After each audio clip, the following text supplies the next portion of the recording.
అందరికీ నమస్కారం. నా పేరు శివ. మీరు వినబోతున్న కథ పేరు ఏం మాయో ఏం మంత్రమో. 5వ భాగం. ఈ కథ రచయిత్రి లక్ష్మి వెంకటేష్ గారు. ఆమె కలం పేరు యశ్దేవ్. ఆఫీస్ అయ్యాక అలసటగా తన బెంచ్లో కూర్చున్నాడు సమర్థ్. తన డ్రైవర్ ఇంటికి తీసుకువెళ్తున్నాడు. సీట్ వెనక్కి వాలి కళ్ళు మూసుకున్న సమర్థ్ ఫోన్ రింగ్ అయింది. అలసటగా అనిపిస్తున్న ఓపిక చేసుకొని కాల్ లిఫ్ట్ చేశాడు Samarth. Samarth speaking. Who is this? గంభీరంగా అడిగాడు సమర్థ్. సమర్థ్, అస్ బావ స్పీకింగ్. అంతకన్నా గంభీరంగా వచ్చింది రిప్లై. ఏంట్రా ఈ టైంలో కాల్ చేశావ్? అడిగాడు సమర్థ్ అక్కడ టైం ఎంత అయ్యుంటుందో ఊహిస్తూ. అంటే ఏదైనా పని లేకపోతే కాల్ చేయనా నేను? అడిగాడు అవతలి వ్యక్తి. నేను పని అని స్పెసిఫిక్గా చెప్పలేదు రా. నువ్వే చెప్పావంటే నిజంగానే పని పడే ఉంటుంది. ఏంటది? అడిగాడు తమాషాగా అడిగాడు సమర్థ్. కాసేపు మౌనం తర్వాత మాట్లాడాడు అతను. సామ్. కొన్నేళ్ల క్రితం ముంబైలో మనం చదువుతున్నప్పుడు ఒక నాలెడ్జ్ మేళా జరిగింది. వారం పాటు. అప్పుడు ఒక స్పెషల్ స్పీచ్ ఇచ్చి మనకి మాత్రమే ఒక వారం పాటు క్లాసెస్ తీసుకున్న ప్రొఫెసర్ గుర్తున్నారా నీకు? అడిగాడు అటువైపు నుండి అతను. హా, అంతగా గుర్తు లేరు కానీ ఐ కన్ ఐడెంటిఫై. ఎందుకు? అడిగాడు సమర్థ్. నాకు అతని డీటెయిల్స్ కావాలి బావా. కాస్త కనుక్కోరా. ఈసారి రిక్వెస్ట్ చేస్తున్నట్టు అడిగాడు అతను. నుదురు రుద్దుకుంటూ. సి బావా. నాకు ఇంట్లో పెళ్లి సంబంధాలు చూస్తున్నారు నెల నుండి ఈ రోజు ఒకటి ఫిక్స్ అవ్వాలని గట్టిగా చెప్పారు ఇంట్లో. నేను ఆ పనిలో బిజీగా ఉంటే నువ్వెంట్రా అంటే ఇక్కడికి రావటం మానేసి అక్కడి నుండి కాల్ చేసి నాకే పని చెప్తున్నావా? రే ఇక్కడ వర్క్ ప్రెజర్ ఎలా ఉందో తెలుసా? And do you remember what you side that day? You told me that you were going there only for your passion, and that once you reached a certain point, you would come back here and take responsibility for you. Then what is it that you are doing now? ఆ రోజు నువ్వేం చెప్పావో గుర్తుందా? నువ్వు కేవలం నీ passion కోసం మాత్రమే ఎక్కడికి వెళ్తున్నాను అని ఒక పాయింట్కి రీచ్ అయ్యాక ఇక్కడికి వచ్చేసి నా బాధ్యత నేను తీసుకుంటాను అని చెప్పావు. మరి ఇప్పుడు నువ్వు చేస్తుంది ఏంటి? Closing bracket. I am at last step Samarth. I can't leave it. Please try to understand my situation. నాకోసం ఈ ఒక్కటి చేసి పెట్టు. ఆఫ్టర్ దట్ నేను వచ్చి నా బాధ్యత తీసుకుంటాను. And it's my promise. అటు నుండి చెప్పిన మాటకి ఏమి మాట్లాడలేకపోయాడు సమర్థ్. Will try. అది జరిగింది ఇక్కడ కాదు ముంబైలో. అది కూడా నియర్లీ 9 నుండి 10 ఇయర్స్ బ్యాక్. ఆ ఇన్ఫో కావాలంటే చాలా కష్టం. అయినా ట్రై చేస్తాను. అన్నాడు సమర్థ్. థాంక్స్ రా. నా కోసం ఇదొక్కటి కనుక్కో చాలు. ఇంకేం వద్దు. నేను ఇక్కడ క్లోజ్ చేసుకొని వచ్చేస్తాను. అని కాసేపు నార్మల్ టాక్ లో లీనం అయ్యారు ఇద్దరు. కార్ ఇంటికి రీచ్ అయ్యాక లోపలికి నడిచి హాల్లోనే ఉన్న తన చెల్లి మరదలికి ఫోన్ క్యాచ్ వేశాడు సమర్థ్. సమర్థ్ ఫోన్ పట్టుకొని కాల్ రన్నింగ్ లో ఉండేసరికి పేరు చూసి ఉత్సాహంగా మాట్లాడారు ఇద్దరు. వాళ్ళకి తన ఫోన్ ఇచ్చేసి ఎక్కడ ఆగకుండా డైరెక్ట్ గా తన రూమ్ కి వెళ్ళిపోయాడు అతను. అలసటకి అలా బెడ్ మీద వాలి ఒక పోవర్ నాప్ వేసి 10 నిమిషాలకి ఫ్రెష్ అయ్యి కిందకి వెళ్ళాడు. ఇంట్లో ఉన్న ఆడలేడీస్ అందరూ తన ఫోన్లో బిజీగా ఉండేసరికి నవ్వుకుంటూ వెళ్లి లాంగ్ సోఫా మీద కూర్చున్నాడు అతను. అతన్ని చూసి ఫోన్ తన కోడలికి ఇచ్చేసి అతని పక్కన సెటిల్ అయ్యారు ఆ ఇంటి పెద్ద అయినా సత్యవతి. ఏంటి గ్రానీ, నీ ఫేవరెట్ మనవడు కాల్ చేసిన అక్కడ కాకుండా ఇక్కడికి వచ్చావు. ఏంటి విషయానికి? కళ్ళు ఎగరేసి ఆమెని చూస్తూ అడిగాడు సమర్థ్. సత్యవతి సమర్థ్ దగ్గరకి వెళ్లడమే ఇంట్రెస్టింగ్ మేటర్ కాబట్టి అందరూ ఫోన్ కాల్ వితిన్ సెకండ్స్ లో ముగించి వచ్చి సమర్థ్ చుట్టూ చేరిపోయారు.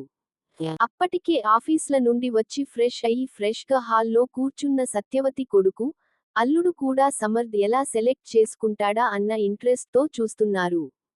తండ్రి మనోజ్ గారు మామ రాథోడ్ గారు అంత ఇంట్రెస్ట్ గా చూడటం ఎప్పుడో కానీ జరగని విషయానికి. అలాంటి వాళ్ళు తన విషయంగా అంత ఇంట్రెస్ట్ చూపిస్తుంటే మీరు కూడా నా? చిరుకోపంగా వాళ్ళని చూస్తూ అంటాడు సమర్థ్. మా సంగతి తర్వాత ముందు నీ పని చూడు. ఇద్దరు ఒకేసారి కోరస్ గా చెప్పారు.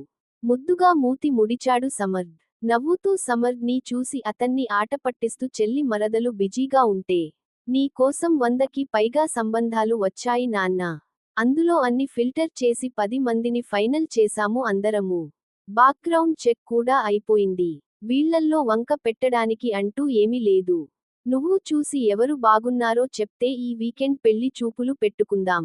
లేదంటే ఒక్కొక్కరిని పర్సనల్గా మీట్ అవుతాను అన్న మాకు ఓకే. అంటూ అతని చేతిలో టబ్ ఉంచి చెప్తారు సత్యవతి గారు. ఆమె చెప్పేవి అన్ని శ్రద్ధగా విన్న సమర్థ్ టబ్ ఆన్ చేసి ఒక్కో ఫోటోని క్షుణ్ణంగా పరిశీలిస్తూ స్వైప్ చేస్తున్నాడు సమర్థ్. ముందు 5 ఫోటోల్లో ఎవరు నచ్చలేదు అతనికి. అంటే చూటానికి బాగున్నారు కానీ వాళ్ళ కళ్ళల్లో గర్వం, అహంకారం, పొగరు లాంటివి క్లియర్గా కనిపిస్తున్నాయి. ఒక్కో ఫోటోని 10 నుండి 15 మినిట్స్ పాటు చూసి ఎలాంటి ఎక్సప్రెషన్ లేకుండా స్వైప్ చేస్తున్న సమర్థ్ ని చూసి అసలు అంతగా ఆ అమ్మాయిల్లో ఏం చేస్తున్నాడో అర్థం కాదు సమర్థ్ చెల్లికి మరదలికి. కాస్త అనుభవం ఉన్న పెద్దవాళ్లు అసలు సమర్థ్ ఎలా సెలెక్ట్ చేసుకుంటాడో చూద్దాం అన్నట్టు సైలెంట్ గా ఉంటారు. ఆ ఇంట్లో అందరూ ఆల్రెడీ ఒక అమ్మాయికి ఫిక్స్ అయిపోయారు. కానీ చేసుకోబోయే వాడి ఇష్టం కూడా చూడాలి కాబట్టి అందరూ మౌనంగా ఉన్నారు. మరో 3 ఫోటోస్ స్వైప్ చేశాడు సమర్థ్. 9వ ఫోటో చూస్తున్నాడు ప్రస్తుతం అతను. ఎందుకో ఆ ఫోటోలో ఉన్న అమ్మాయి బాగుంది అనిపించింది సమర్థ్కి. హెవీ వర్కేడ్ నెట్టెడ్ లెహెంగా వేసుకొని బ్యూటిఫుల్ సినరియోలో తీసిన పిక్ అది. ఆమె అటైర్ ఎంత హుందాగా, ఎంత దర్పంగా ఉందో ఆమె నవ్వు అంత అందంగా ఉంది. అది కాదు సమర్థ్ ని కట్టిపడేసింది. ఆమె మోహంలో నవ్వున్నా, ఆమె వంటి మీద విలువ కట్టలేని నగలున్నా, ఆమె కళ్ళల్లో మాత్రం ఒక అయిష్టత కనిపిస్తుంది. ఆమెకి అది కంఫర్ట్ ని ఇవ్వలేదు అని ఈజీగా తెలిసిపోతుంది. కాసేపు తన చురుకైన కళ్ళతోటి ఫోటోలోని ఆమె కళ్ళనే చూసిన సమర్థ్ కాసేపటికి ఆమె మొహం మీదకి దృష్టిని మళ్లిస్తాడు. చూడు చక్కగా చాలా బాగుంది. తీరైన కనుబొమ్మలు. కాటుక కాకపోయినా కాజల్తో రెప్పల మీద అందంగా పెట్టుకున్న ఆమె కళ్ళు. ముద్దుగా దొండకాయల ఉన్న ముక్కు. కాస్త ఎర్రగా ఇంకాస్త ఉబ్బినట్టుగా ఉన్న ఆమె పెదవులు. మొత్తానికి లక్ష్మి కళ ఉట్టిపడేలా ఉన్న ఆమెని రిజెక్ట్ చేయడానికి కారణం దొరకలేదు సమర్థ్కి. టబ్ తన అమ్మమ్మకి ఇస్తూ, I think she is best. కానీ షీ ఇస్ వన్ అనేలా ఉంటేనే నేను చేసుకుంటాను. ఫార్మల్ పెళ్లి చూపులు అరేంజ్ చేయండి. మా అభిప్రాయాలు, మనసులు కలిస్తే పెళ్లికి నాకేం ఇబ్బంది లేదు. చెప్పాడు సమర్థ్. సమర్థ్ మాటకి పెద్దవాళ్లు అందరూ చిరునవ్వుతో చూస్తే, సమర్థ్ మరదలు చెల్లి మాత్రం నోర్లు తెరిచారు. మీకేన్ అయిందే? అడిగాడు సమర్థ్ అయోమయంగా. మిగతావాళ్ల ఫొటోస్ 15 మినిట్స్ చూసావు. ఈ అమ్మాయి ఫోటో 5 నిమిషాలు చూసావు. అలా ఎలా చెప్పావు? అసలు ఏం చూసి ఆ అమ్మాయిని సెలెక్ట్ చేసుకున్నావు? అడిగారు ఇద్దరు కోరస్ గా. I don't know why. మిగతా వాళ్ళు బాగున్నా నాకెందుకో ఆ ఫీల్ రాలేదు. తిను. బాగుంది. నచ్చింది.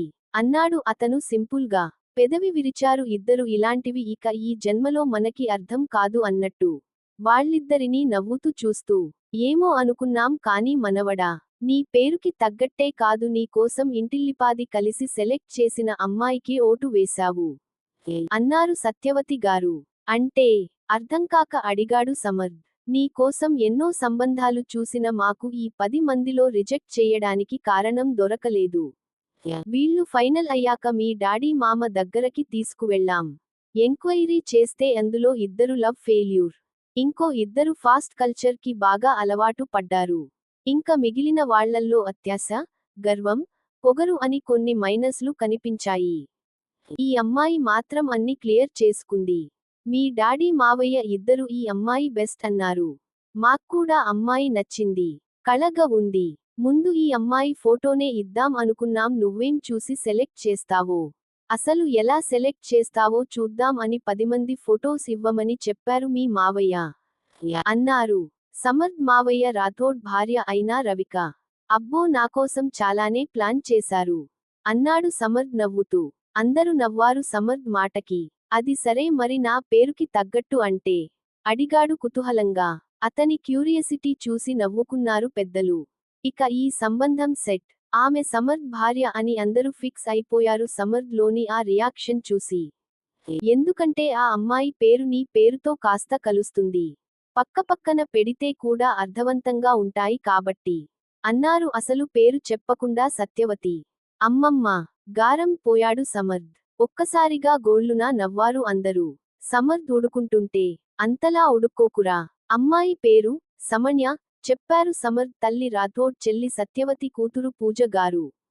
మరి తర్వాత ఏం జరుగుతుందో మీకు ఈ కథ నచ్చినట్టు అయితే నా ఛానెల్ని సబ్స్క్రైబ్ చేసుకొని నోటిఫికేషన్స్ ఆన్లో పెట్టుకోండి.